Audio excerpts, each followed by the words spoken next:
The last place I wanted to be was Frostnipistan. This One's Wife, $30,000 and the Mirror Dance. Hello, I'm H.G. Tudor. It's Friday, and later today, or rather tonight, Harry is going to turn up in Beverly Hills to receive his Legend of Aviation Award. Vroom, vroom, he yells as he runs into the lobby, arms outstretched, doing an impression of a plane rather than a helicopter. Ugh, stupid boy, mutters King Charles from across the ocean. Information has been circulating, courtesy of Lady Colin Campbell, that Harry actually paid $30,000 in order to receive this award. That information is likely accurate, because after all, nobody is going to give the Sussexes any awards based on merit. He is a ginger quarter-wit and a layabout, who seems to be more content with smoking the ganj than actually doing anything. She, as a narcissist, isn't one of the industrious ones, as I've explained to you previously. She expects that she should be given things, money, clothing, jewellery, awards, without actually having to do anything for them. Unfortunately for the gruesome twosome, the rest of the world rather prefers that you actually do something to be nominated for an award, so there's actually something to award. With them, because they've got nothing to offer, they have to fall back on money. And the suggestion that there has been a payment made for an award is not far-fetched at all. We know that they've engaged in this behaviour previously, and it's entirely conceivable that this is the case in relation to this Legend of Aviation's award. The other aspect of this that Lady Colin Campbell has referenced is the fact that this one's wife has been angling to dance with John Travolta a la Diana, Princess of Wales, all of those years ago, and that she wants to take to the floor and dance with old snake hips for the purposes, naturally, of showing off to the world. I've explained elsewhere about the fixation that this one's wife has in relation to Diana, Princess of Wales. That she utilises the mirroring of Diana in two ways. The first is with regard to the control of Harry. Naturally, Harry lost his mother at a young age, and this is a distinct vulnerability that he has been exposed to.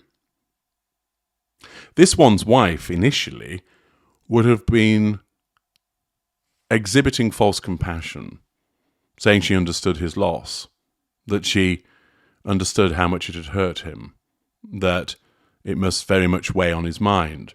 She will have created the impression that she cares, that she will offer support. But what in actual fact she has done, like any narcissist would, is use that vulnerability against Harry in order to control him and draw fuel from him. Her narcissism sniffs out such things.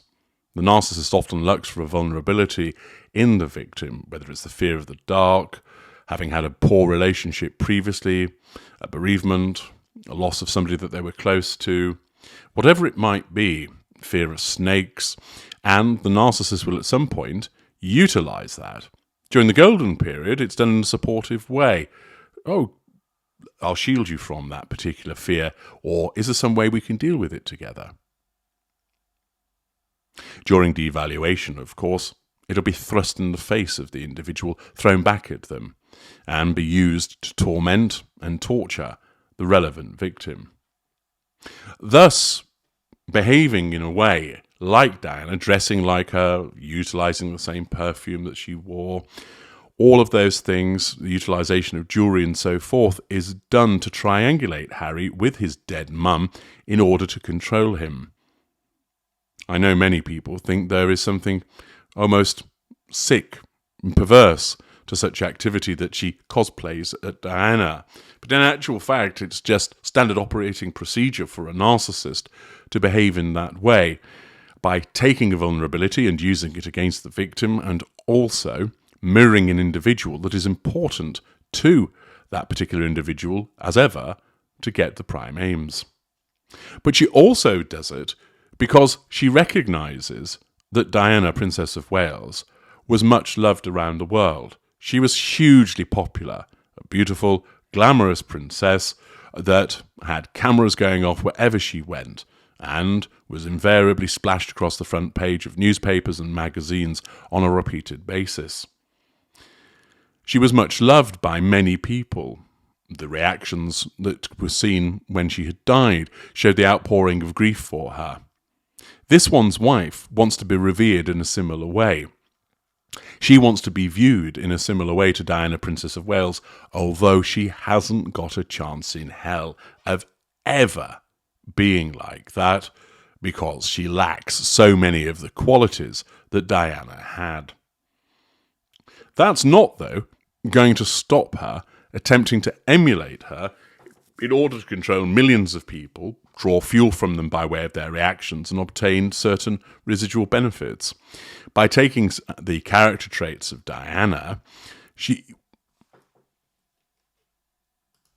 then subconsciously bolts them onto her construct in order to then portray that to the world at large in pursuit of the prime aims. And it's rumoured, as per what Lady Colin Campbell has suggested, that she's going to be at it again, and that she's going to wear a dress similar to that of Diana's and attempt to dance with John Travolta so that she can emulate that, which of course will be picked up by the world's press. And, for her point of view, she will want favourable commentary about it. That there'll be all eyes on her at the event, and it'll be reported on thereafter, providing her with lashings of fuel. But it shows the vacuous nature of these two individuals, that Harry has fallen into the trap, egged on and cultivated by his narcissist wife, of paying for things in order to look good, and that she, devoid of any personality, has to emulate a dead woman in order to try and garner fuel, also seen as attention. Whether this happens, we will soon find out. But the speculation that Lady Colin Campbell has put forward is far from inaccurate, and is very much the way that a narcissist would behave. I'm H.G. Tudor. Thank you for listening.